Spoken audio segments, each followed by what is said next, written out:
a couple days after Election Day, and I am in the yard. I'll call it the yard of where I live. I thought it'd be kind of neat. I mean, when I interact with folks on live, showing how I do astrophotography, to kind of show the skies of where I'm at, and I'd really be interested to see other people's skies as well. So let me flip the camera here and see what I can show. So I live in an area that is Bortle 4 skies. So I'm looking north right now to my house. Use that as a cardinal reference point. And so where I live that's due north, right above that dormer right there. Straight up from there is the North Star, about right there. So it's easy to find the North Star here because it's right above that dormer, right in there. So it's so easy to find it.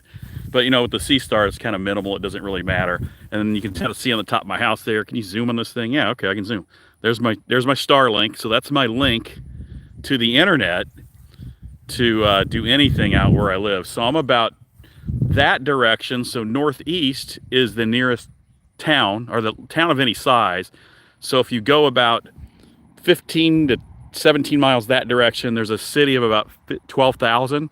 So that area at night is kind of, there's no stars at all there. So northeast, right? So this is where like Cassiopeia, you know, and then Orion, everything's going to come up here in the east. But that's to the north, of course, you know, there's really nothing there because the night sky bleeds over.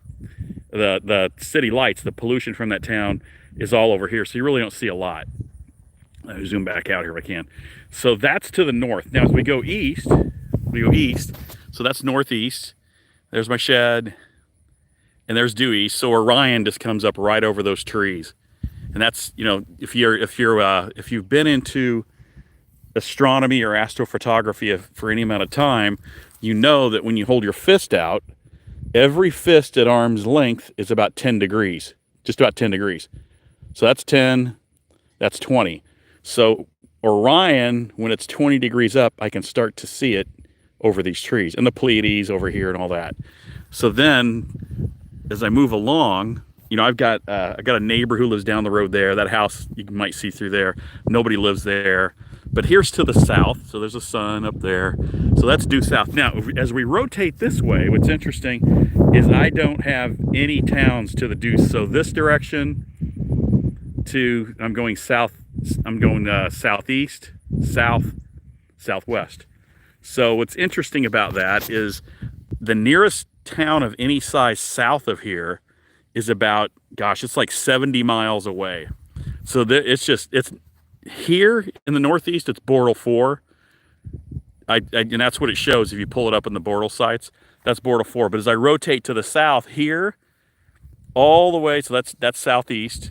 And as I rotate and go this direction all the way there, it's probably Bortle 3, because it's just dark as can be. There's nothing that there's no pollution at all. And my skies, so I put my telescope over here towards where my side-by-side's at, so it aims south. So again, like I said, if you hold your fist out at arm's length, that's about 10 degrees. So you can kind of see as I go along my horizon, I've got a pretty decent sight here. So that's due east. 20 degrees, I'm seeing things that come up. So we go south at 10 degrees, you can kind of see, I can pick them up pretty low. I'm at 20 degrees there to the due south. There's the sun. And as I go west, it really sinks down where, you know, I can see stuff.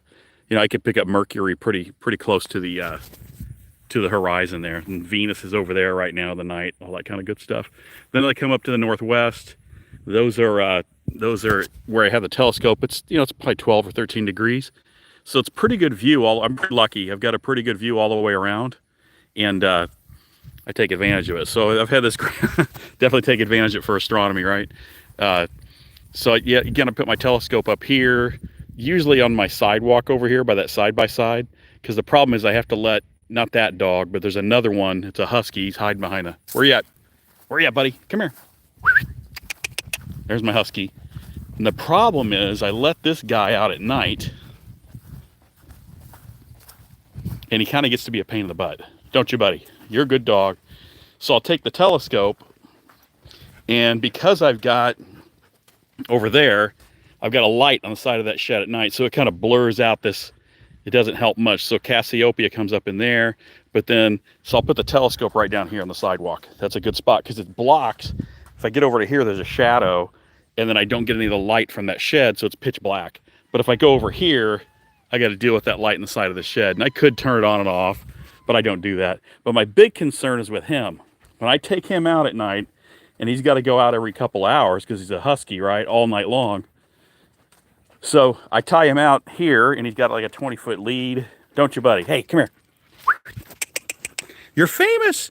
Nobody sees you, but you're famous. So I come out here, and I'll put it out here. And the problem is that lead comes all the way out here, and he can clothesline that SeeStar when I put it right there, and he can just wipe it out and knock it over. So I'm not real happy with that sight, but hey, I can get the SeeStar up and going automatically. It's leveled for it, compass is set for it, it's ready to go. So that's pretty good. It's pretty good. So as you look from here, the SeeStar, sometimes I put it on a tripod higher up, a lot of times I don't, but so it's way down here. But when you look up, again, there's that 10 degrees, 20 degrees.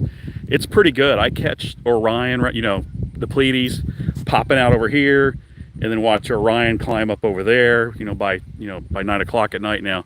So I'm pretty happy with it. Again, to the north, not so great. Bortle, probably Bortle 5 because of the nearest town. So literally to the south of me, due south, the nearest big metropolitan area, that would be, due south. That's Memphis, Tennessee, and that's like 250 miles from here. So it's just pitch black at night. Beautiful for it. To this direction from where I'm at, so that's due west, the nearest metropolitan area is 120 miles away, and that's St. Louis, the St. Louis metropolitan area. To the north, above my Starlink there, going north, the nearest town of any metropolitan area would be Chicago, and that's 230 miles away. Now there's other towns in Illinois, is where I'm at, that, they're cities in my mind, but they're not huge cities. They're like, like Champaign-Urbana, Illinois, University of Illinois area, or Decatur, Illinois. Those are 70,000, so there's a lot of light pollution there, but I'm so far away from them. I'm a good 100 miles. I'm 100 miles away from that area. So I'm pretty blessed with the skies that I've got for astrophotography out here. It's pretty good. So I just want to kind of show that. I'd love to have other people to do the same thing and kind of show the skies they have for where they do astrophotography at, or just look at the stars.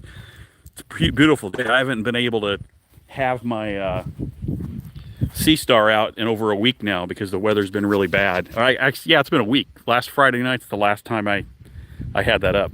So that kind of sucks. All week long I've been looking for the opportunity to bring it out, and I haven't had that chance to do it. Come here, buddy. But you are my problem. This guy is my problem when it comes to the SeeStar. Aren't you? Yes, you are. You're a big problem when it comes to that. Her, on the other hand, that's my what do you call her? Shih Tzu dog. She's kind of a pain in the butt too, but she's not going to knock over the SeeStar in the middle of the night. Then we've got our cat. That is a cat that got its tail bit off.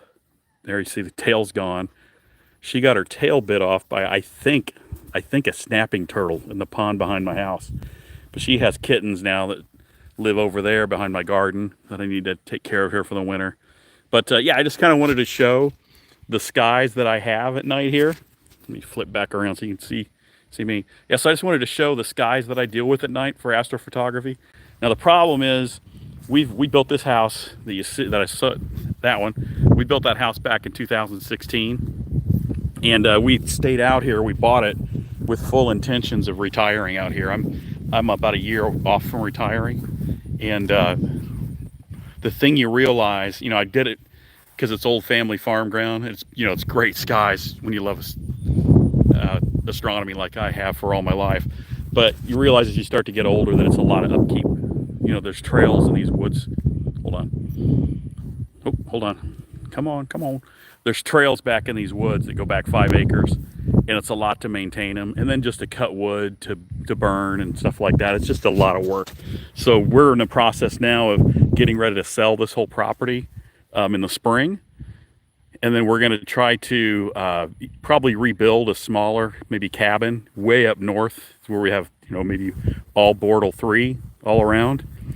And, somewhere in far northern Wisconsin, but more likely probably up into the upper peninsula of Michigan. And I know when anybody hears that, they're going to think snow and clouds and all that from the Great Lakes. But, Yeah, that's okay. I'm all right with that because I want to live very remote. Look at the cloud rotation today.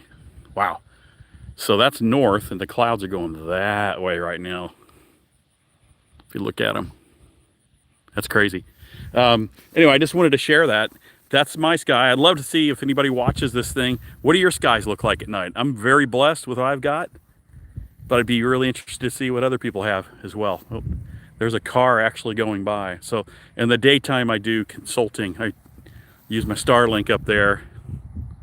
So I consult online for business process improvement. And it's just, that car is probably the only car that's passed by here in the last 2.5 hours. That's how quiet it is out here, which is a blessing as well. So anyway, thanks if you watch this. And like I said, I just wanted to share my Bortle 4, or what I would say, Bortle 4 to the north, that off my bald head, Bortle 4 that direction. So that's northeast. But then Bortle 3 over here, which would be to the due south. So anyway, thanks if you watched it, wanted to share it. Love to see somebody else share theirs.